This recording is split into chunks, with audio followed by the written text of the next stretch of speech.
So good morning, everyone. I love that the chat's blowing up with a lot of good mornings to everybody on this Wednesday. Thank you for joining us today. I'm Maureen Brogan. I'm the program director for the Traumatic Loss Coalition. If you haven't heard of the TLC, many people think TLC, tender loving care, but we do a lot more than just that tender loving care response work, and also too with the Department of Children and Families fund us to also do youth suicide prevention work. So we really appreciate Dr. Hamilton taking time out of her busy schedule to share with us some things that we can work with our young people, because our suicide rate in New Jersey is one of the lowest, if not the lowest, with the youth. But we know that losing one life is too many to lose. So we want to talk about what are modifiable things that we can work with. So we asked you to join us today in this conversation. Before I introduce Dr. Jessica Hamilton officially, I'm going to ask my colleague Laura Burns just to real quick tell you about potential continuing education units if you would like to purchase those at the end. So Laura, if you want to share that with our group. Sure. Hello, welcome everybody. I'm putting in the chat as well, but I just want everyone to know that the speakers, planners, and peer reviewers for this activity have no relevant financial interest to declare. This activity is being presented for educational purposes only. If you are interested in purchasing CE credits, the fee is covering the processing of the CE credits. It is not for the purchase of attending the activity. If you have any questions, please reach out to me or the Center for Continuing Education. I will repost the link to request credits in the chat, and also there will be information related to financial disclosures and accreditation language. Thanks, Laura. So as we begin, and I mentioned Dr. Jessica Hamilton numerous times already, but I'm also a Rutgers employee, so down across the way, she's at the Department of Psychology at Rutgers, and as also a director of the Hamilton Lab, doing a lot of research, looking at modifiable risk and protector factors for suicidal thoughts and behaviors, especially among our adolescents, really focusing on social media and sleep. If you've heard anyone at the TLC talk, we always say, sometimes we forget all about putting in the sleep as a protective factor or a risk factor, and we're not looking at that. So she also conducts like focus groups and works with adolescents with her youth advisory board to ensure that her research is informed by and accessible for young people. So important to be that having that youth voice involved. Why are we doing research if we're not actually asking and including them? So Dr. Hamilton is an expert at that and promoting adolescent mental health. So she had her PhD earned from Temple and completed her clinical internship at Western Psychiatric Hospital. And she has been funded by the National Institute of Mental Health and other foundations, and also to numerous publications, which I'm not a researcher, don't quite understand, but I do know it's extremely important if you're a researcher to be published. So we're really in good hands. Thank you everyone for joining us. And Dr. Hamilton, I'm going to hand it over to you. Thanks. Hi, thank you so much for the introduction, and thank you all so much for being here today on this Wednesday morning to talk a little bit about social media and sleep and adolescent suicide risk and prevention. So I am a soon-to-be associate professor, just officially tenured at Rutgers, which is very exciting, meaning I get to stay doing my research and lab and doing this important work here in New Jersey and the Rutgers community, which is really exciting for me. So I am the director of the Hamilton Lab, as Maureen mentioned. And in our work, we focus on identifying and modifying risk and protective factors for teen suicide prevention. We really focus on leveraging technology as a way to understand technology, but also to understand these effects in real time and potentially leverage these things and these tools to promote prevention programs at a broader scale. And I'll talk about some of this work today. We also, as I mentioned, it's really important in my work to focus on how we can ultimately improve the accessibility and impact of our research and potential prevention programs. So ultimately, in building my lab, it's been central to our values to have youth involved, as Maureen mentioned, in every part of the scientific research process. So we talked to them about the questions we're asking to make sure that things we're talking about as researchers, as adults, are relevant to the lives of young people today. And especially when we think about the study designs, making sure that they understand the questions we're asking We're really tapping into the things that are important, as well as thinking about broader dissemination. So what can we do to actually reach young people? So we do show up in the community as much as we can, and that means working and where teens are, right? So we try to, and I'm really excited to be here talking to so many of you today, thinking through some hopeful partnerships that may come from this talk, of thinking about how we can work with you who are actively working with youth in the community to really move this work forward and help young people. So, and I'll be talking today a little bit about our youth advisory board, the RISE team. And there's actually a call for young people to join. So I'll be sharing some of that information as well. So as most of you know, obviously, by being here today, my work is focused on youth suicide, which is a major public health problem. And suicide is the leading cause of death among adolescents and young adults.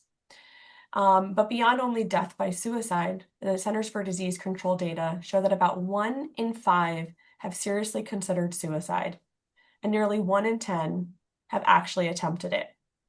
And we know that these increases are even more pronounced among youth who hold minoritized identities, including racially and ethnically minoritized youth and sexual and gender minority youth, which highlights the importance of being inclusive in our research to make sure that the work we're doing can generalize to and benefit youth across identities. It also, despite these staggering statistics, our ability to predict suicide remains a major challenge. And many of the factors that we focus on that we know can increase the risk of suicide are not changeable, such as demographic characteristics, like I just mentioned, or a history of a suicide attempt, which is the single greatest predictor of a future suicide attempt. But we can't change that as a risk factor. It also just tells us who is at risk, but not necessarily when risk becomes more increased. So this is why my research focuses on identifying risk factors and protective factors for suicidal thoughts and behaviors that are most relevant in the lives of teens, particularly in the context of what we know about their development. We also focus on risk factors that are dynamic and fluctuating. So despite the fact that we might think suicide risk is static, right? We know that someone who is at risk is at risk. But research shows that suicidal thoughts actually fluctuate within days and across days, even within people who are deemed to be at high risk, such as those who are recently discharged or in the hospital for having suicidal thoughts and behaviors. When they have suicidal thoughts, it increases and decreases across the day in terms of when they're having these thoughts, which underscores the importance of also focusing on risk and protective factors that also change day to day, that may be more proximal or acute to when someone's actually having suicidal thoughts. We also focus on factors that we can objectively and subjectively monitor in real time. So ultimately, things that when teens are out living their day-to-day lives, we can actually look at how these things are unfolding and may increase or heighten risk for some youth. And finally, most importantly, we focus on factors that are modifiable and something we can actively work to change. And this is what has led my research to largely focus on both sleep and social media as two factors that not only confer risk, but also may be opportunities for prevention and even to promote teen mental health. So first in today's talk, I'm going to be focusing on my work related to social media. So why do we focus on social media? So we know that social media is particularly important in the context of adolescent development. Social media is a way in which adolescents seek out and form social connections in a space where identity development occurs, as adolescents can form a better understanding of themselves and where they fit in the world around them. But social media has transformed how adolescents interact with one another and their development in ways that are seemingly unique to social media. So social media has several unique features that make it distinct from other forms of media, as well as in-person interactions, including the fact that it's quantifiable, right? Meaning that there's metrics, likes, views, shares, follows, things that can actually help you understand, whether you're left unread, right? Does someone see your message and just didn't respond to it? Whereas through other even means of communication, such as a phone call, you don't necessarily know that someone has seen your call. It's also highly visual in nature. And there's a lot of research looking at this, when I say highly visual, right? Images, videos. That's the essence of social media today, especially the most popular platforms, which means that teens are seeing a lot of idealized images and also potentially increases the risk of cyberbullying. It's also public and connects teens to people everywhere. Again, it's not traditionally in interactions, it used to be that you would focus only on the people in your neighborhood and community or your school. And today with social media, teens are connected to people all over the world, which again has potential risks and also benefits. It's also something that is asynchronous, meaning that it can be where you can access social content and feedback without people actually needing to be there, right? Whereas traditionally in social interactions, someone else needs to be on the other line of that call or face to face. And outside of video chatting on social media, most platforms, you can access this social content unlimitedly around the clock. That's the other part that makes social media today very distinct, even from other, while we had social media in the 2000s or early 2000s, having social media on one smartphone specifically means that all of this information, teens are being inundated with this information around the clock. And specifically all day and potentially all night, which really is a little bit of a tease into some of my work on sleep. So the other part I want to acknowledge, or I guess the key takeaway when thinking about the role of social media, is we know that it is central to adolescents' development. Making understanding how social media and their online experiences is relevant to mental health and potentially affects suicide risk.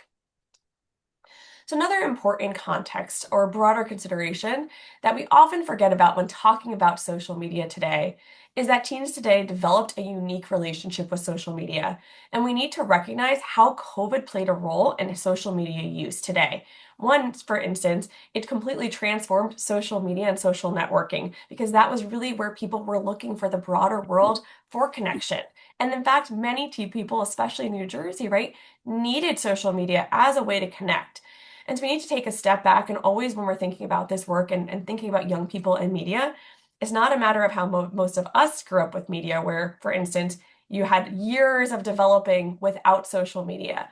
Now, even teens where social media did exist, during the time of COVID, it became a lifeline. It became almost another necessary appendage.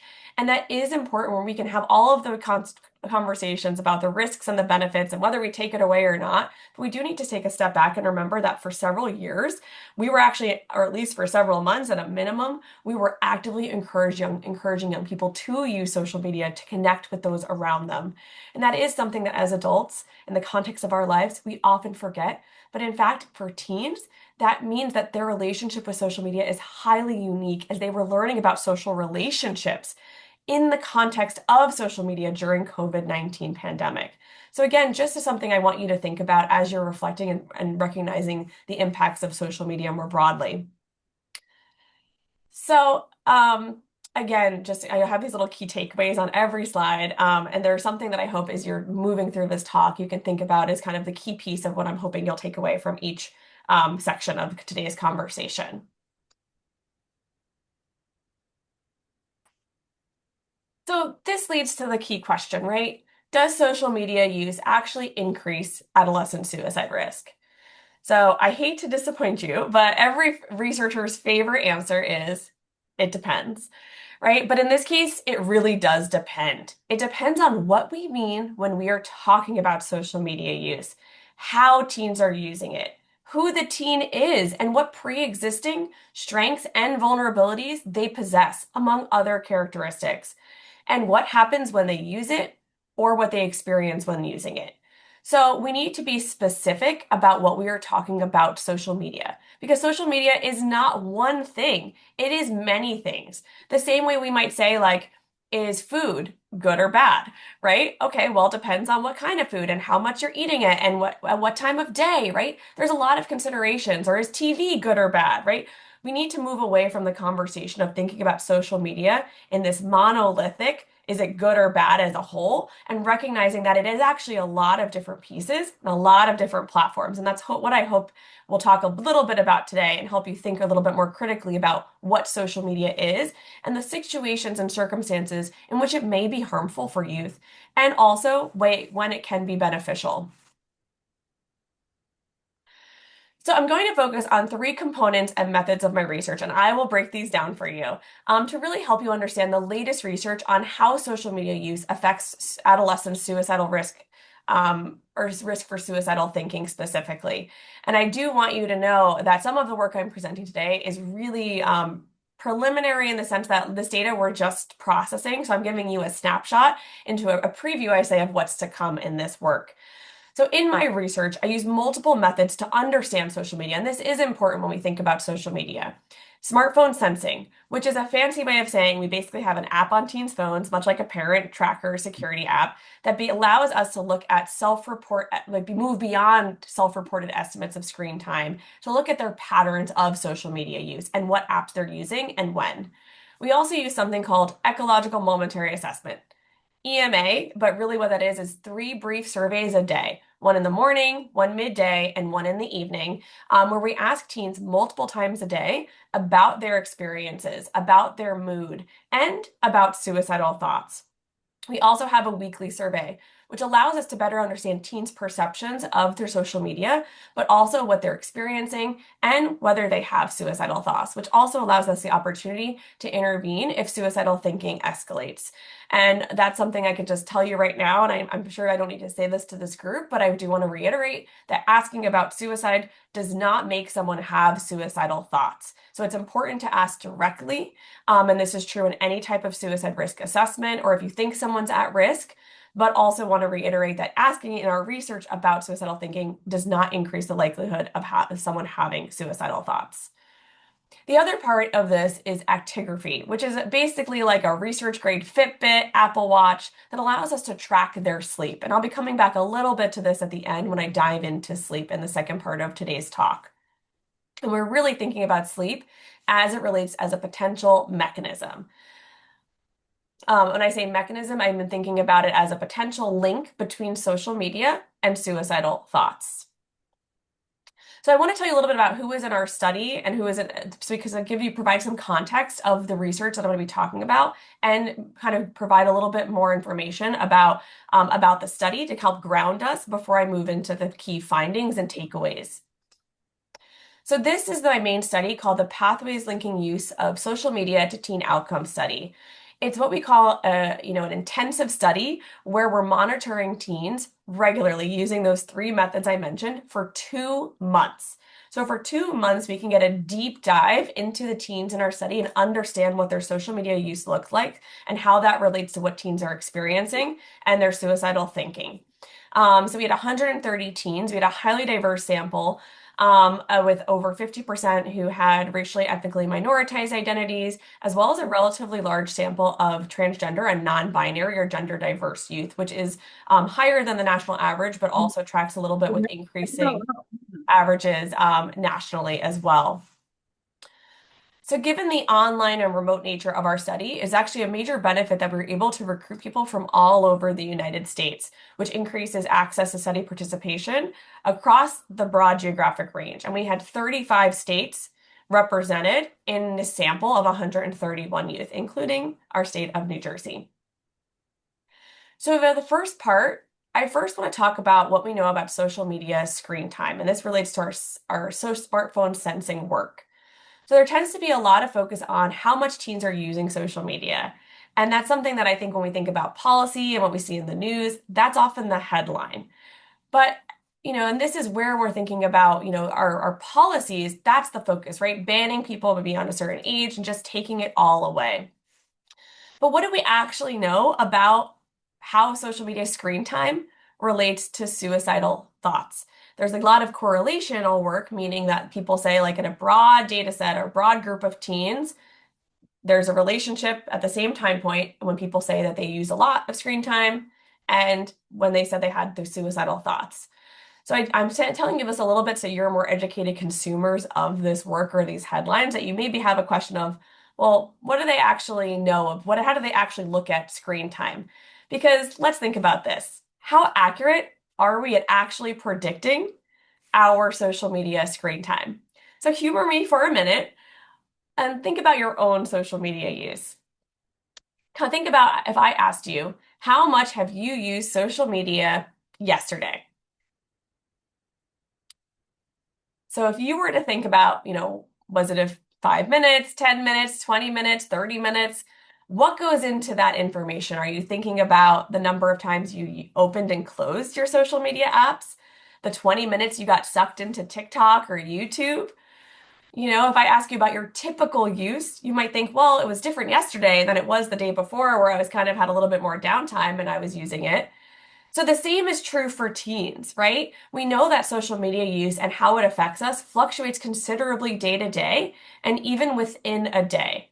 And this is what my research aims to address by leveraging technology and smartphones to better understand, the actual relationship between screen time, or social media use patterns. And again, as I mentioned, directly working with teens to make sure that this work stays grounded in what's relevant to them. So just to give you a very brief snapshot, our phones have sensors in them, right? Every phone has a lot of different sensors.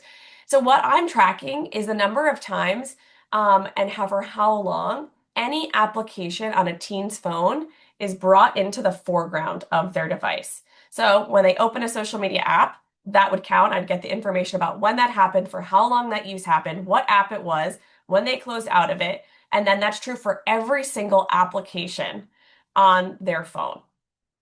And so, one of the big things we're looking at, and I will point out, we're only looking right now a little bit at the social media data, but we have application data for everything. I get asked about social gaming. And that's something that indeed we have all of the apps that are social gaming apps that we can look at and understand what those patterns look like, especially for different demographic groups, right? Because boys tend to use social gaming a little bit more. So we can understand, are there relationships distinct between social media and social gaming? What about streaming apps like Netflix and Hulu? So we're going to be able to look at all of this, but I don't have this information just yet because this is our kind of hot off the presses work where we're still processing this data. You can imagine having this near continuously for 2 months for every teen in our study gives us a lot of information. And so we're working to figure it out. So we have those practical takeaways that we can share soon. So as I was saying, we review all of these apps, and the most common apps for social media are YouTube and Instagram, based on their objective data of how many teens are using these apps, followed by TikTok, Snapchat, and Discord in that order. Followed then by Facebook and Reddit and Pinterest. And this mirrors what we see in the national data reported by the Pew Research Center, which shows these same patterns of popular social media apps. But one of the most important parts, as I was saying, of what we get from this information and that I hope to share is that how much teens are using these different social media apps, the total amount of social media use per day, and how often they are checking. So opening and closing these use, because oftentimes you think about it, there's a lot of what we call microbursts, but like you open it, close out of it real quick. And that's hard to estimate, right? So that's one of the benefits of using this type of method to understand social media use patterns, is we can really hone in and dive into understanding what those patterns look like, using real data versus just the teen's perception of what they think or how much they think they're using it, which still is important, but may not really tell us about objective social media use. So, but one of the things that this work has really led us to understand, and one of the most important surprises for us in doing this work, is that there are a lot of social media apps out there beyond the most common ones you think of. I would be surprised if you could name all of these apps that are on the screen right now, because I certainly couldn't before doing this work. But we identified over 50 social media apps that met the definition of having a public or semi-public feed, focusing on user-generated content, so content generated by the user, and allowing for social interactions like messaging, following, like, comments, as well as both real-time synchronous and asynchronous interactions. So again, this shows us that social media use is highly individualized, and there are some teens who are using a lot of different apps of social media regularly throughout the day. And we're not often thinking about that. We're not beyond the big ones that we think about with Instagram and TikTok. While those are the most popular ones, there are a lot of other apps that teens are using. And some of them are a little bit more fringe, which means that they have even fewer regulations and people who are actually checking it. And I can tell you that from just looking up some of these different types of apps, I've been really disheartened, I think, at how much terrible content can come across these because of those lack of regulations. So thinking about what this means for you, is that some practical tips about thinking about social media use is it's important to understand what teens consider to be social media. right? So we might think we understand, we're thinking about Instagram or TikTok or whatever ones that are the ones that are hitting, the ones we use, the ones that we know are hitting the headlines. But there's actually a lot of different types of social media. So it's important to recognize what are the teens you which teen what is that teen using that you're talking to in your clinic, in your school, right? Because some of them might be using Discord, some might be using Instagram. And some might be using all of them. So when we're talking about social media, we need to move a little bit away from just thinking we know what we're talking about and making sure we're tracking with teens. What are they using as social media? And so when you are talking about social media as well with them, make sure you know what you mean. Are you referring to Instagram? Are you talking about TikTok? That's okay, but maybe it's important to check with the teen and recognize as well that one of the coolest things we've seen is how much social media changes over time. So there are constantly new apps popping up, including especially these deregulated niche ones as well, which don't hit the mainstream right away. And there's also social media apps in other countries that we found in our sample across the US. Teens are also connecting with teens in these country specific apps, there's a very big Korean social media app and China-based social media apps that a lot of teens are using too that we might not be aware of or think of. So again, recognizing that social media changes over time and across development. But I'm going to show you this graph, and it's going to look a little bit busy, so I'm going to break it down for you. But when we look at these most popular social media apps for teens, we can get a sense of how much teens are using them and how often they check it. And this is only including about 10 social media apps, and we plan to look more at that individualized use over time. But average across all participants across all days and hours in the studies, assuming 24 hours in a day, including hopefully sleep. So averaging across all of it, we see that there's about 65 minutes per day, which is a lot lower than the self-reported estimates, and about 80 checks per day, or 80 times per day, teens are going in and out of social media. But if we just think about these averages, which is really what makes the news and what's reported, we're missing a lot of variability by teen. So on the x-axis, which is right here, this is a day, each individual day in this study. And then the y-axis is the number of minutes or the number of checks. In black, oops, sorry, my screen jumped ahead. In black, we have the social media duration or how much social media they're using. And in gray, we have the social media checking behaviors or how often they're going in and out of these different social media apps in a day. So interestingly, there are some teens that are checking, as you can see, almost up to 800 times per day. And it's different than where their social media use looks relatively stable or low. For this person, they might not be using it a lot when they're using it, but they are in and out of it constantly. So one thing I'd like you to think about is it's possible that this frequent checking behavior is actually something we should be paying attention to more so than the total number of hours in a day that a teen says they're using it. Because part of what we're hoping to, and I hope to have a little bit more concrete information, but what patterns we're seeing so far is that in fact maybe what's leading to the estimate or the idea that that teens are constantly on their phone. It's that they're never quite not checking it, right? Not necessarily that they're using it for long periods of time. And this is important policy implications when we think about what we're trying to regulate and how. So what we're really interested in though is what's happening on those days when teens are using more than they typically do. So these red arrows are just pointing out some individual bumps, right? When I talk about looking at individual patterns, I'm looking at taking into account that some people just use more than others. What happens on an individual basis when someone uses a lot more than they typically do? So when those spikes happen, how does that relate to suicidal thinking? So that's exactly what I'm going to show you on this slide, which is how do these different social media use patterns relate to suicidal thinking? When I say this, we're thinking about either passive death wish or active suicidal thoughts. So a teen on any given day saying, I want to die, or I don't want to be alive anymore.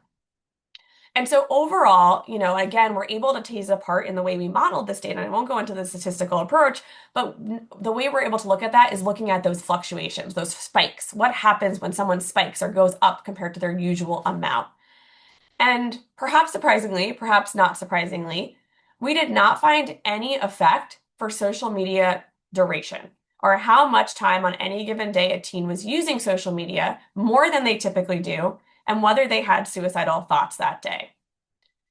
However, we did find a small but significant effect for the checking frequency, which means that on days when teens are checking more frequently than they typically do, there was a greater likelihood of having suicidal thoughts on that day. And this is checking any of those social media apps across some of the big 10 ones that are most popular. So TikTok, YouTube, Snapchat, Instagram, etc.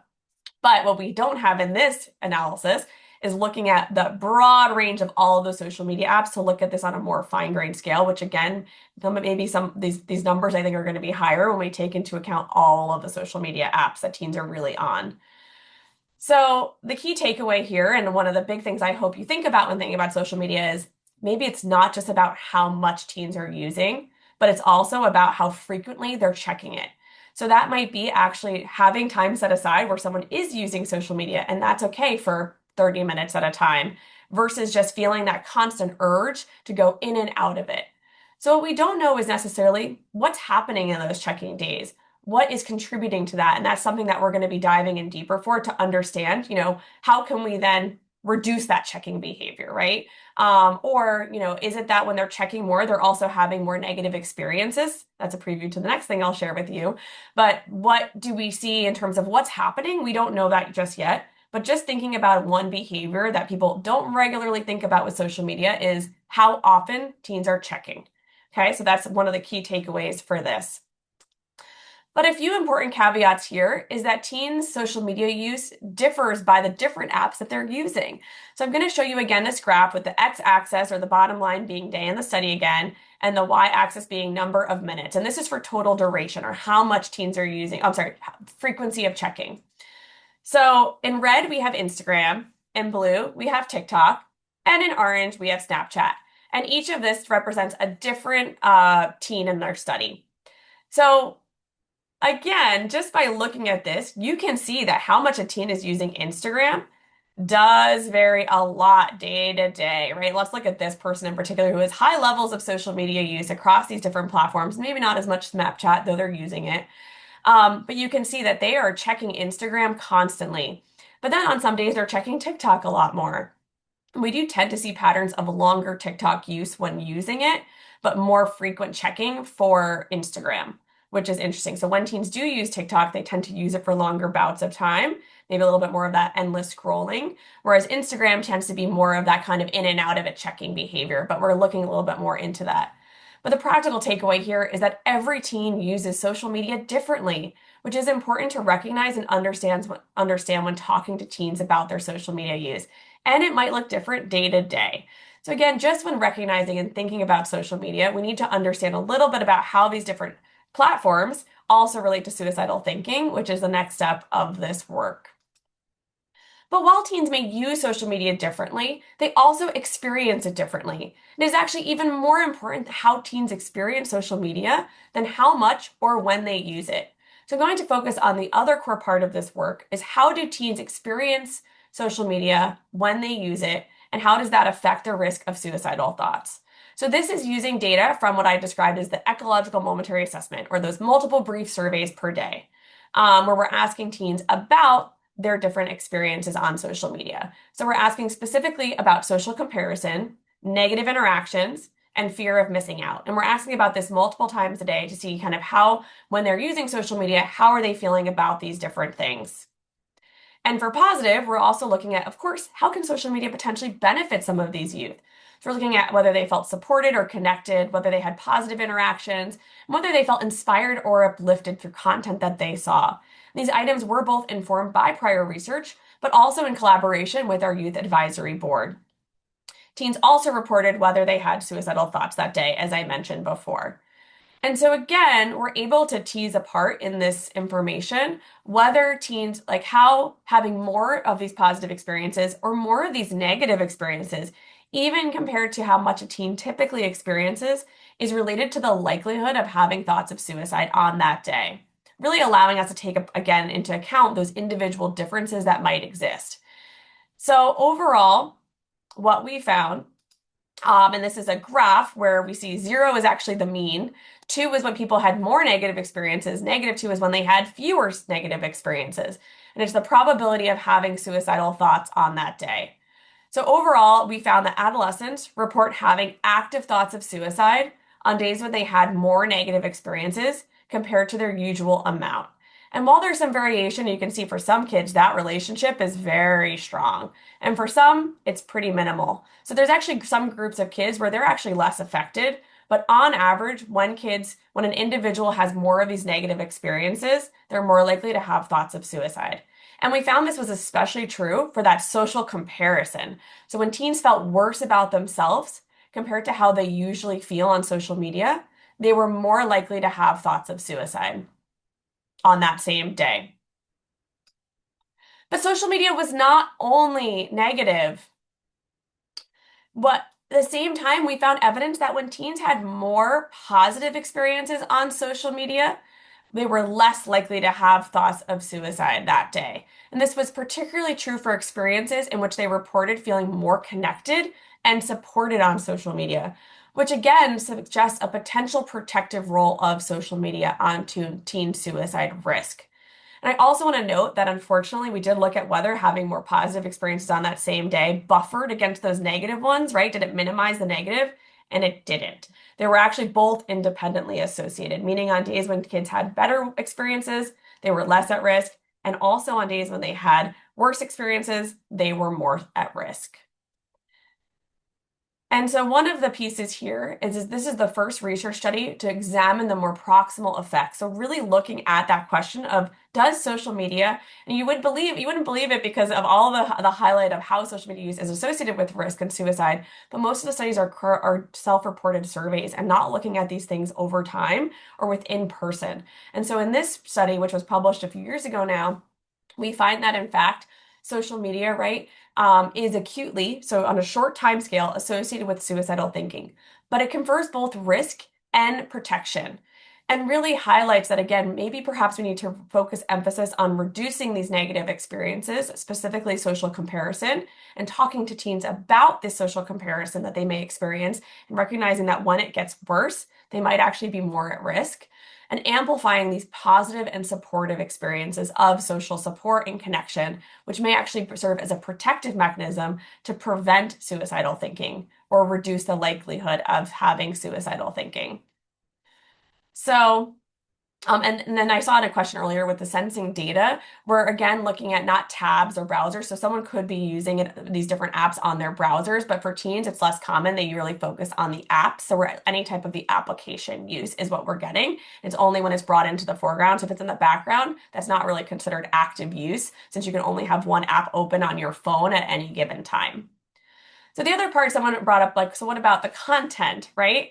So when looking at the different content experiences, this kind of gets at how teens are experiencing or feeling while using it. But what experiences or content may matter most? So I want to turn first briefly to identity-based experiences of cyberbullying and support. So this is going to come as no surprise, so I'm going to breeze through this, but I do have a really important takeaway that I want to hopefully broaden your conceptualization of cyberbullying here. So we know, and most of the research on social media experiences knows that experiencing cyberbullying is associated with suicidal thoughts. That is the most robust, consistent risk factor that we find when looking at social media, that it doesn't matter. I mean, it does matter who it is, and some youth are more likely to experience it. But when kids do experience cyberbullying, even if they may not have some of these other risk factors, they are at heightened risk of having suicidal thoughts or behaviors. And this again is, as you're familiar with social media, this is one of the most damaging effects that we see related to social media. And this is in part because of those unique features of social media, including its public and anonymous nature, its permanence, and that's especially something relevant for teens when they're considering ending their own lives, is this idea that whatever they're experiencing is never going to go away. And I think navigating the fact that yes, that might be true in the context of social media, but also doesn't mean that your life is over. And it's also very accessible. So teens can't escape bullying like they might have been able to do at school. And for some of these youth, they're not just experiencing it online, they're also experiencing it in person, which is compounding these effects. So when we talk about what cyberbullying looks like, oftentimes we're thinking about these overt forms or direct forms of bullying, like name calling, insults, threats.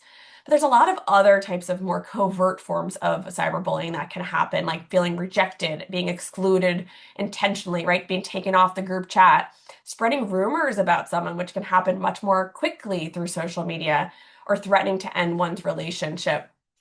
And it's also really important when we're thinking about this is that someone taking a screenshot or a picture of someone when they're not expecting it and posting it would also be a form, right, of cyberbullying. And that actually can increase the threat of just experiencing cyberbullying because people have these phones and ability to just instantly share content without someone's permission very regularly. But as I mentioned, identity-based bullying does not affect all teens equally. Youth who hold these minoritized identities are more likely to experience it, especially LGBTQ youth who are 3 times more likely to experience cyberbullying. And almost 50% do report cyberbullying, especially transgender and non-binary youth.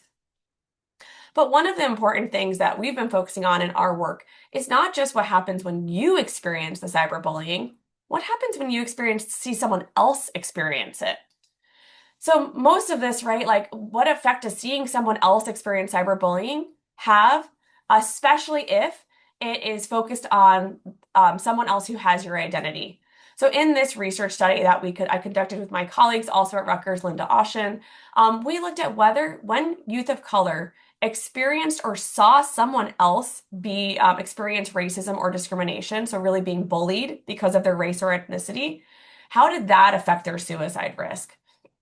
And for this was only a smaller portion of the study at the time, and this was halfway through our current samples. We have a bigger sample now. But this was among 35 youth who identified as youth of color. And again, we're looking on an individual level, so week to week, which is when we had a weekly survey where we asked about the exposure to racism on social media.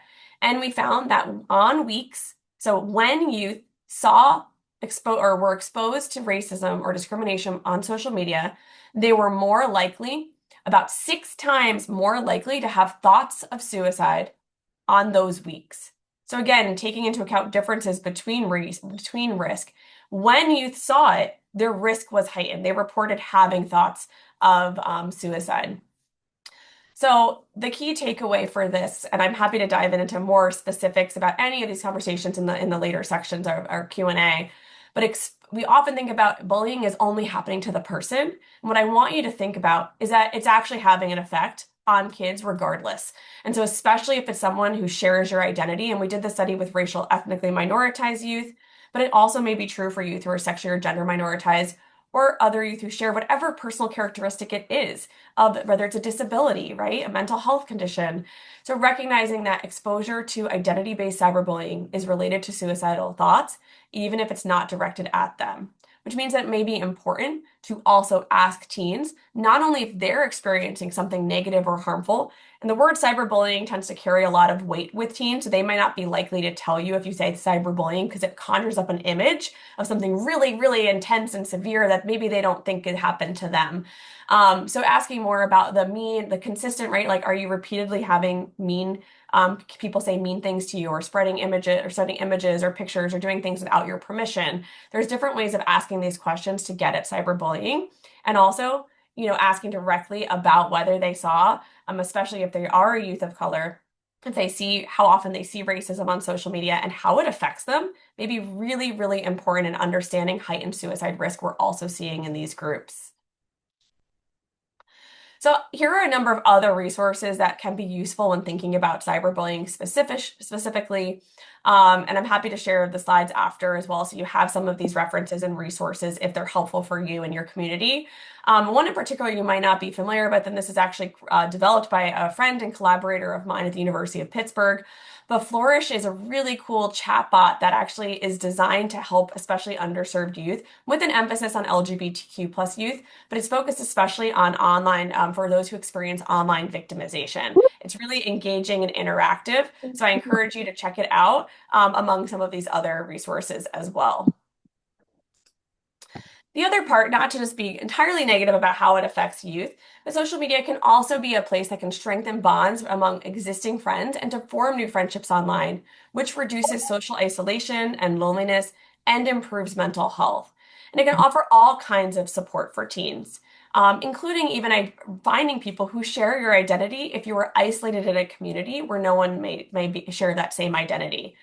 So in some of our work, we found that in the past week, teens are seeing really positive content. So 62% of teens in our study of about 400 teens nationwide found that saw posts that celebrated people with their identity.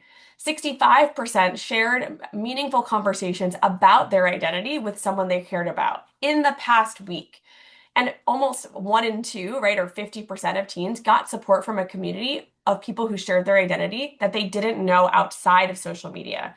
So again, I want to highlight that it is also social media can be protective, especially for youth. While it has these negative downsides, it's also important to recognize and learn from youth about how they're engaging with social media in a positive way that may support them. And these are some of the ways that teens had reported. I do want to note that these positive experiences are much more frequently reported by teens than the negative experience on social media. So I want to turn a little bit to self-harm content. And just in brief, and I'm going to provide you a little bit more of the resources for this, but in our +2 study that I described before with that intensive monitoring study as well, we had teens complete weekly surveys about whether they posted or shared self-harm content on social media and examine their relationship to suicidal thinking as well as self-injury. So that's self-harm, so engaging in harm to like non-suicidal self-injury it's called, which is really engaging in injury to one's body without the intention to die. So non-suicidal, meaning the intention isn't to die, but it's engaging in self-harm. So the common ones you've likely seen would be cutting, right? But actually, I will say there is higher rates among men of like banging their head into the wall, not just out of frustration, but actually with the intention to harm themselves. So things like that, where they might be viewed as aggression, which is more normatively accepted in men, it actually sometimes can be a form of self-harm, especially if it happens when they're disappointed or upset with themselves, which I've seen actually on TV when watching sporting events and had a little bit of a red flag at times, but just a little side note. But in this research, we found that when teens, again, reported that they saw self-harm in that week, they were more likely to engage in self-harm and to have urges to engage in self-harm on that same week. So again, this is on a weekly basis among youth. So while we can't know whether the content actually led them to self-harm or whether teens engage with the content after they self-harmed as a means of seeking support or resources, so it's possible it's not a bad thing, it does suggest that if you know a youth is engaging in this content and seeing it regularly, it might be an indicator of someone who has or is going to engage in self-harm, which again, we know that self-harm may increase the risk of future suicidal behavior. So there are some really helpful resources for thinking about talking about suicide and self-harm on social media that I want to draw your attention to. And this is ChatSafe. So I'm not sure how familiar folks are with ChatSafe as a resource, but what's really cool about ChatSafe is it has actual really good practical tips of how teens can engage with the content, what they can think about, ways of what to do, right? And it also is mindful of helping them care for themselves if and when they see something really damaging or upsetting. And so you can get information, here. And in ChatSafe guidelines, you can Google this and find it. You might just have to put your information in to download the PDF. They're regularly updating it. It was developed and co-designed with young people in Australia, but there's now versions for the United States as well. So it talks about creating self-harm and suicide content. This is, or consuming it and just things for teens to be mindful of, as well as what to do if you see someone live stream a self-harm act. Also these hoaxes or games or packs, different communities, what to do and how to communicate about someone who's died on suicide based on the research of what we know can be helpful so that we're not glorifying it or increase the likelihood of it spreading in the community, which can happen. And then more recently, they added the guidance for influencers as well. For some people who want to be influencers might think that they're helping, right? They're sharing their own recovery, but without being intentional and mindful about how their content might affect those who might be struggling, it can actually trigger self-harm. This is a guide for them as well. So this is a really, really great resource for you to have and to share maybe with your the people you work with as well. And the final area that I want to focus on with content exposure, the different types of content we know are harmful for youth, is violence exposure. And so one of the things that really triggered my interest in this was specifically gun violence, which we know has increased in the US in recent years. But social media is now the main platform through which teens consume news and learn about everything happening in the world. Unlike learning about horrific events on the TV or from news or newspapers, where you're intentionally perhaps going on and you know when you turn on the news, oh, I'm going to see something probably pretty upsetting, right? Or if you open the newspaper, you know you're going to see something pretty upsetting, or even a certain podcast, you might know the type of content you're going to be coming across. And so you can mentally prepare a bit for that. That's not the case with social media. Those platforms are also highly regulated. So the news can't show you certain images or videos live on TV. So that's what's different about social media, is that it's highly visual, often with videos actually showing and depicting the violence. And it can be consumed without warning as teens are scrolling through happy videos or pictures of dogs and friends and families, right? And updates. And then boom, so a national tragedy has occurred or a local one. And they're seeing a video of someone being assassinated live on TV or someone who shares their identity being as part of a mass shooting. Or perhaps salient to all students is they're regularly coming across, when it happens, videos of all different perspectives of school shootings. And the algorithms inherent in social media mean that if teens engage in this content, the more they're going to see of it, right? The more they're going to come across this content and further increase that exposure. And so one of the things we're looking at in our research is we're doing this multi-method investigation. And this is an interdisciplinary team of researchers, of youth violence researchers, sociology, criminal justice, and we're focusing on understanding. We launched a series of studies called INVEST, identifying negative violence exposure on social media in teens. We first did focus groups, so I'll talk a little bit about that first. Then we did a survey with teens across the US with 350 teens. And then we did an EMA survey where we're asking them regularly for a period of a month what they're experiencing. And this is important. We also conducted this in collaboration with a community partner, Mr. Zaire Ali, who has been really valuable in conducting this work. So as I mentioned, we conducted focus groups. And so in this focus groups, we had 26 teens, ages 14 to 18, who were high school students. And we wanted to learn more from teens, like, what are you seeing? How do you come across it? How is it affecting you?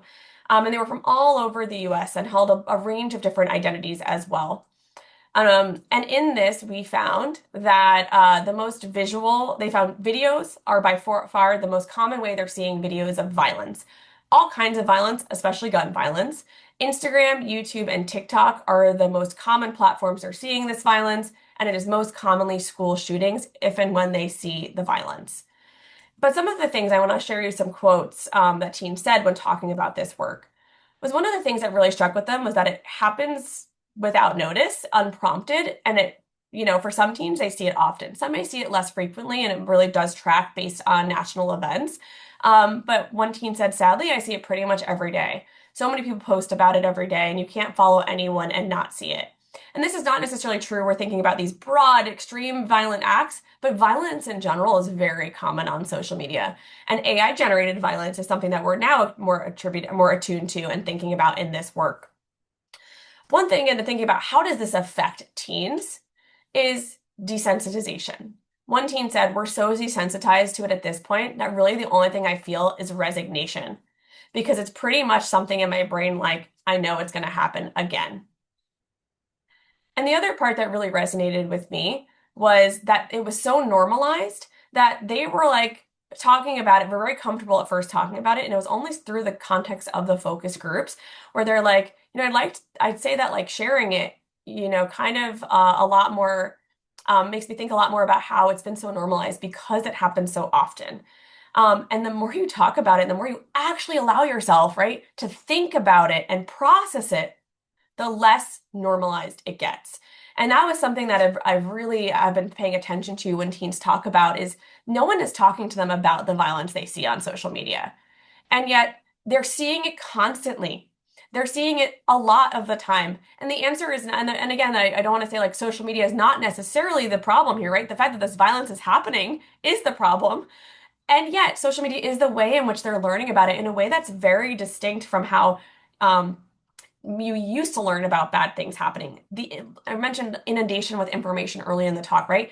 this is a constant news cycle. They're seeing it, they're experiencing it every single day to some extent where new information, and a lot of it, depending on what they follow, it can be pretty horrible news because that's also what gets their attention, right? The algorithms are designed intentionally to hold their attention. And the more that they engage with it, the more that they see. And so these teens' perspectives really highlight the importance of this work and really the importance of for you to recognize that we might think teens aren't seeing it, but every single teen we've talked to has seen violence at some point. And it's not a matter of if your teen, if you have a teen or the teen you work with sees violence on social media, it's a matter of when. And so in this work, I want to share a little bit of the data. My first year grad student, Marcus Ship, and former lab coordinator, has been leading a lot of this work with me. And we find that nearly 3 in 4 teens report seeing gun violence specifically on social media in the past 3 months. And that's one form of violence. And the most common were, again, police-involved shootings, war-related shootings, and school shootings. Though by far, school shootings were reported when they happened, not just high school, thinking universities as well.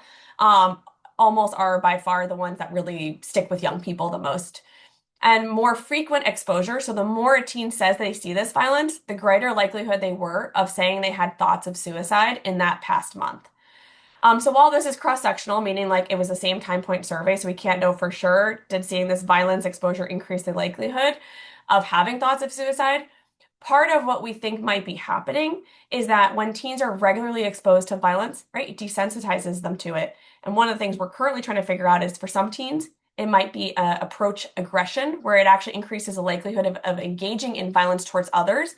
And for some, it may really question where they fit in the world, especially if they're seeing or what the future holds, or a sense of hopelessness, which might actually be increasing the likelihood of suicidal thinking. But this is a little bit more theoretical at this point since I don't have data to support those ideas. We are interested in, for some youth, though, thinking about who's doing these mass shootings. They're young people often, right? Which means that I think there's something happening here that we need to be paying attention to. And so for you, one of the key takeaways in this work is we can't necessarily prevent when teens from seeing it, as I said. You can actually adjust settings by actually going into each platform individually and selecting what type of content you don't want to see. So you can go into settings and change that. And so this is something even talking in our youth advisory board, they're not always aware of. But it's important for you, when you see school, like not school shootings, but especially those, but when you see and know violence is happening on social media and it's really trending on the national spectrum, the teams that you work with are also seeing it, and they don't have the same cognitive or emotional capabilities quite yet to really know what to do with it. And oftentimes, if you talk to an older teen, they're like, well, it's just, yeah, of course I saw it. Like, okay, is that really the reaction we want to be like, okay, let's move on then?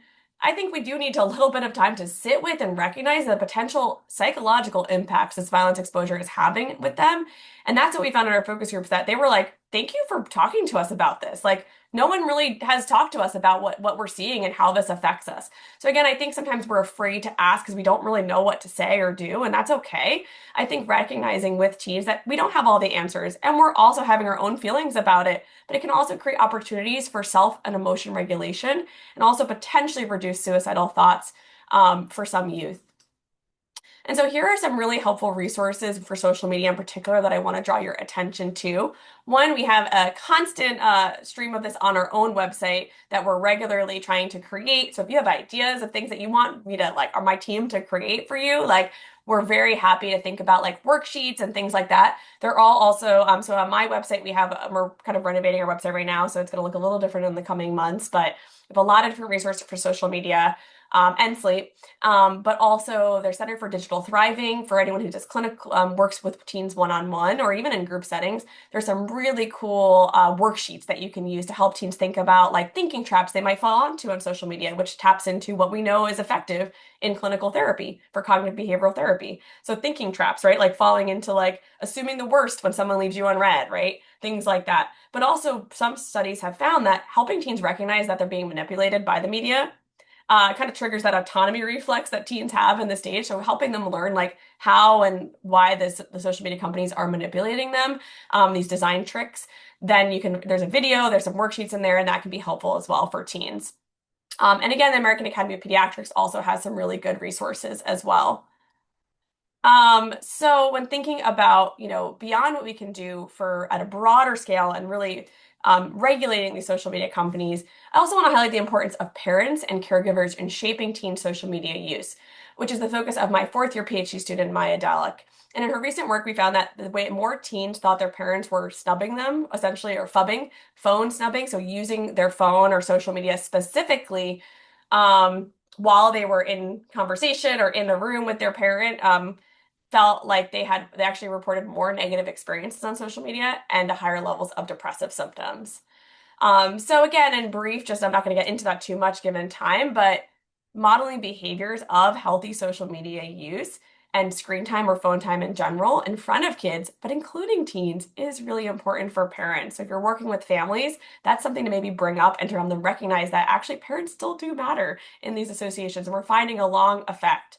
And set boundaries for where and when in the household, because we recognize it's not always possible for people to turn off their phones entirely, right? That's okay. You can always talk to your team, be like, well, I'm on call, or I have the important call coming in, so I need to be available. And communicating that a little bit more regularly, but also having maybe certain spaces where phones and screens are not allowed, like the dinner table or the bedroom. The other part, to kind of not say all hope is lost, even if you have these behaviors, but we found that when teens reported talking to their parents more about social media, they reported having better experiences on social media and fewer depressive symptoms. And these conversations can be matched to the teen and their developmental stage. So younger teens might need more guidance, and older teens might need more validation and expression of someone to listen and understand what they're going through before offering advice. But also one of the big things is regularly talking to it and having it just be part of the general fabric of what you talk to your teens about, like you would with school or friends, right? It's not a whole separate entity, but being oh, like recognizing social media is not such a separate thing for them as like saying, what's going on with your friends? That also does include social media. So having these regular conversations can matter. And approaching it non-judgmentally and open, because a lot of times teens report they're afraid to talk to their parents about it because they think they're going to get it taken away. And so removing social media is not the only tool that we can have. It does not remove the bad things from it happen. It's all going to be there when they do log back on. And it means also teens are not having buy-in, which means they're not going to actually change their behaviors or think more intentionally about how they can use social media.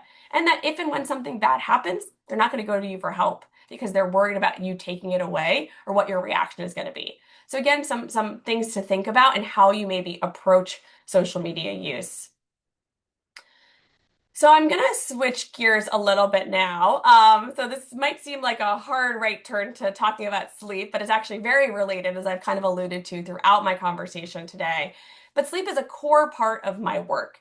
And so to highlight why, I just want you to know, and I'm sure some of you have seen this work or are aware, not this necessarily paper, and when we talk about the importance of papers, it means that other scientists have reviewed the research and make sure that it's rigorous and sound. That's really why we like to publish things. It's like I can say everything I want about the research and data, but it means something when other people have reviewed it and like pointed out holes, allowed me to think about it more thoughtfully and really make sure I'm being mindful in the work that I'm doing. But we found across multiple studies, right? We basically a meta-analysis or systematic review is when you're taking all of the existing work on sleep and suicide. What do we find, right? When we take all that together and we examine what are the effects, we find that sleep disturbances, particularly insomnia, or difficulty falling or staying asleep, consistently predicts the occurrence of having thoughts of suicide and even engaging in suicide. And there was one study done in the University of Pittsburgh many years ago now, but it was an autopsy study and found that in fact, youth who died by suicide were more likely to have sleep disturbances in the weeks preceding their death based on medical records than youth who died of another cause, such as accidents. So we know that this is true for sleep disturbances, and research also shows that getting short sleep also increases the risk of having suicidal thoughts. And for some youth, it might be on that proximal short time scale, like the next day. And for others, it might be cumulative sleep deprivation and issues over time. But when you might wonder, like, well, why, right? Why does sleep maybe contribute to these suicidal thoughts? So for a moment, think about when you have a really bad night of sleep, just one, how do you feel that next day? Right? We know from research too, you're more irritable. The little things that kind of might you going to be able to cope with and regulate and kind of move on from. When you're sleep deprived, those things don't just brush off your shoulders, right? Like those things stay with you, they affect you. And that's an adult who has hopefully better developed emotion regulation capabilities than a teenager who's already still developing these skills. So when you're sleep deprived, we also know people tend to be more impulsive, right? They actually eat more junk food, for instance, right? People are less likely to do the things they know are good for them, like exercise or even go to bed early. So it is something that sleep affects your decision making, your impulsivity, how you behave, how you think. People are more likely to see things negatively. So when you're sleep deprived, you might assume the worst in something too. Like, oh, someone cuts you off on your way to work the night after bad sleep, and you're like, oh man, that jerk, right? But that's actually right. That's because your brain is doing what it can to kind of make do with the limited sleep it has. And in that sense, we know it affects how you think, how you feel, and how you act. This is true on a day-to-day basis, but in a big picture, we know that most teens are not getting the sleep that they need. So in the interest of time, I'm going to skip a little bit past some of the developmental components, but I do want to share that we know social media affects sleep. And we know that when teens are using social media later at night, especially nighttime social media use, that they are getting worse sleep. And I have a series of research and papers focusing on this, but basically we know that social media is just one of many, but one factor that is contributing to getting poorer and shorter sleep in teens. And so there are things that you can do to help this. If you're going to focus on anything, I would say the biggest thing is having the phone outside of the room. Because we do see that people also, when they wake up, maybe it didn't disrupt them and that's not what woke them up, but when they wake up, they turn, see the notification, and then they're looking at social media. And when you look at social media, it's triggering the arousal, like your brain's getting aroused, right? It's getting stimulated, which makes it harder to, guess what? Go back to sleep. And we also know that what people think scrolling endlessly before bed can help them, that maybe because they're just so exhausted, anything in that point is like calming them down. But actually, the bright light and the bright can affect melatonin, which is the hormone of darkness, which affects their like kind of feeling sleepy. So just from the screen itself, especially being held close on a bright screen, even with blue blockers or even with low like the filters on your phone, still has an effect. And the content they're seeing on social media or engaging with other people is stimulating. So it makes it harder to fall and stay asleep. So if you're going to focus on anything, those like 15 minutes before bed, which may be putting a phone in another room, and teens regularly like, well, how will I wake up in the morning? Well, guess what? Alarm clocks exist. I know it might sound foreign to them, and actually, just my niece is now 17, and I was like, I had this really cool alarm clock, and I was like, do you want it? And she's like, oh yeah, that's so retro. And I was like, okay. But really, like, actually engaging an old school alarm clock is great because guess what? That thing is harder to use sometimes than that. Like, you have to keep hitting it, and it might actually help. Like, and we know snoozing actually isn't particularly helpful. But if you have it in a family charging situation, it really is important to engage teens and recognize that there needs to be flexibility, right? Just like for you, for instance, you might have the best intentions of not putting your phone or using your phone before bed, but sometimes you might. But overall, being flexible and recognize maybe they do have a big assignment due one day, so you're not always very rigid, right? So working with teens to figure out what they need, and yes, this should be applied for adults too. Honestly, it really is in those 30, especially like research focused on like the 60 minutes is ideal. But even 30, and I'm even saying like, hey, if your phone is not the last thing you see before bed, that's great. Developing a wind down routine is one of the most helpful things you can do to kind of help calm your brain and body to sleep. And that's exactly one of the things I really want to share with you in brief today. And I'm not going to get through all of it, but we have a lot of this information is we have been developing this sleep single session intervention because in the work I talked about, right, like focusing on factors that are modifiable. We have things that are super effective that can help improve sleep. I became a sleep researcher because I worked for years in a sleep clinic, and it was the most effective intervention for young people and adults. So someone who'd been struggling with insomnia for decades, after a few weeks of implementing these behavioral strategies, was doing a lot better. Were they perfectly cured? No. Did they need maintenance? Of course, they need to kind of keep getting back into it and improve their behavioral strategies again and remember what they're doing. But overall, we know we have things that can help. So the issue is most people don't know what those are, right? So that's where in the work that we're doing, we're really focused on how can we get more people the information they need to help improve sleep. And so this was a project called Project Sleep, which is a single session intervention. By intervention, I really mean it's like an education tool is really the way we frame it. But it engages people in scientific behavioral strategies in a fun and interactive way. So it's online. It takes 20 minutes. We provide people with information about sleep science. So why do we sleep? What are those 3 processes that drive sleep? So that's specifically, right? sleep drive is one of those processes, or how long you've been awake is the homeostatic sleep drive. So the longer you've been awake, the higher that gets. It's not the only factor. There's your circadian rhythms, which are really thinking about your brain and body clock, and that's really driven by morning light. So understanding kind of the processes that drive why we sleep. Of course, those aren't the two only factors. The third is arousal, physiological and psychological arousal, right? So seeing stimulating content before bed, even if those other two things are aligned, can throw off your sleep. So that's where we talk about all of this in a fun and interactive way that I think all adults would honestly benefit from too, because it's all about the science of why we sleep, but like specifically within the context of teens. And we co-designed this with young people on our youth advisory board. And we really focusing on what they care about. So kind of this is an example from it, and we're going to work on all the visuals and that. We do have some cool visuals in there, but like we want to make sure it works first. So we have them like, what do you want to learn about? And guess what? Sleep affects all of this. So some of them, the most common is mood and mental health, actually, academics, and physical appearance and stress. Those were like the kind of the four most common ones because people who are sleep deprived are actually rated as less attractive than people who have better quality sleep. So that sometimes tracks with teens. Sports and performance, right? We know that when people are better sleep, they actually recover from physical injury faster. They have more accurate performance. They can run faster. Their muscles actually are better at building over like during sleep. That's the restorative aspect of sleep. So I'm doing like a whirlwind tour because of timing, but this is something where we help teens learn about, and most teens actually picked 5 of 9 of these topics in our studies. We also ask teens, why is sleep important to you? And so, here are just some quotes from some of the young people who completed the sleep single session intervention. I get more anxious when I don't sleep well and I get headaches. It helps me function in the morning. Sleep is important because I want to have energy and not waste half the day sleeping. It's damaged my academic and athletic abilities, so I want to learn some better sleep habits to improve this. So we try to tap into like, what do you care about? Why does it matter to you to improve sleep? And as I said, we go over the sleep science, and we really focus on these behavioral sleep strategies. And we do it in a kind of a game where they're helping a character, which, what do you know, struggles with the same thing that they suggested that they struggle with. And we kind of suggest that they have the choice of choose any character they want. And there's 3 categories. One focuses on sleep regularity, or sticking to a consistent sleep-wake pattern. Stimulus control, which are for those who really struggle with falling and staying asleep, even though they're in bed and they're kind of ready for sleep, and then they just can't fall asleep. And so it's really relearning that their bed is for sleep. Oftentimes there's some things that they're doing in bed that might actually be not as helpful.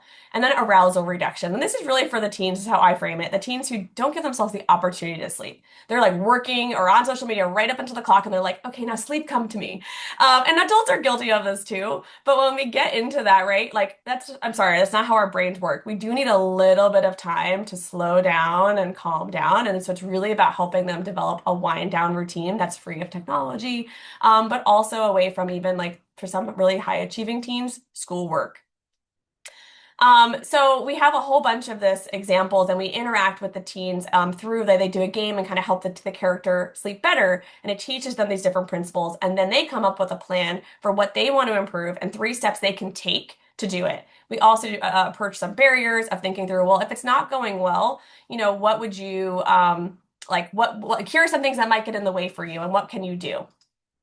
So in this study, and I'm just going to show you, actually, I'll just fast forward to the school one. So we found it, I'll just say it first, in 1,000 people in the US and the UK and undergraduates, it overall helped them.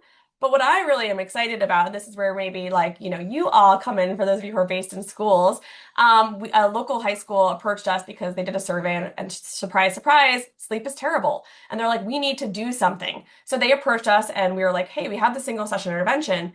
We've been developing it for years because it's a passion project for me. And also we are now at the point of testing it, but we don't know for sure it improves sleep. But if you're open to it, I know it can't hurt it because it's really giving them these tools. Are you willing to partner with us? And so now it's actually, this number is 525 and it's 8 through 12, 8th grade to 12th grade. And we found that overall, and remember, this is 20 minutes. So a 20-minute intervention. These are just averages. So some people hated it.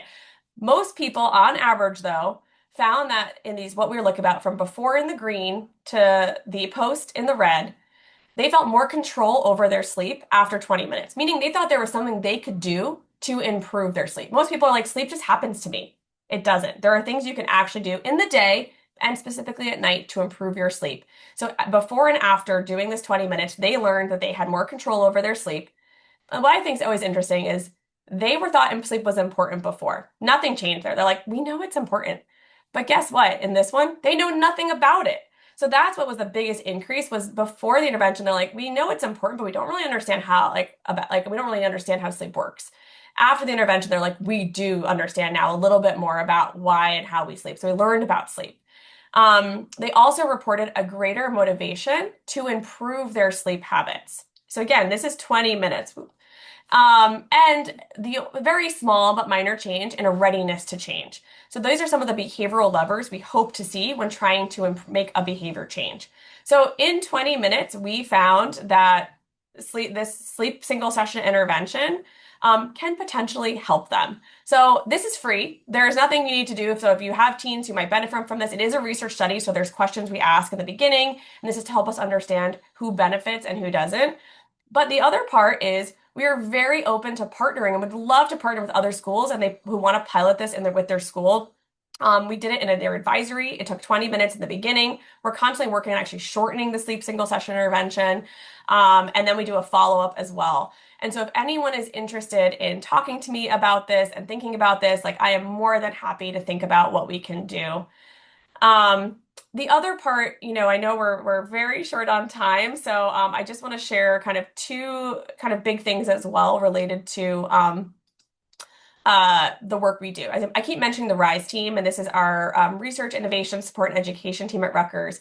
We have young people from all across the state. It's a virtual Zoom call because we want people from all across the state. And we're currently recruiting teens, and I just want to share a little bit about like the stuff we do. We've had actually a teen attend a national conference with us. It was about the RISE team. We host a summer program sometimes for teens when we can. I've written an op-ed with several of them actually about sleep, about different topics.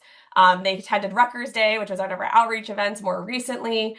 So we really do engage with them and support them, and they attend monthly meetings, communicate with us on Zoom and Slack, and they really help us think through the research we're doing. And they are integral in everything we're doing. And they're also sometimes included in the acknowledgement sections of our papers. One teen in particular has actually been a co-author on one of our papers, which also helps them learn about research because we want to, when they do we want to credit the work they're doing too.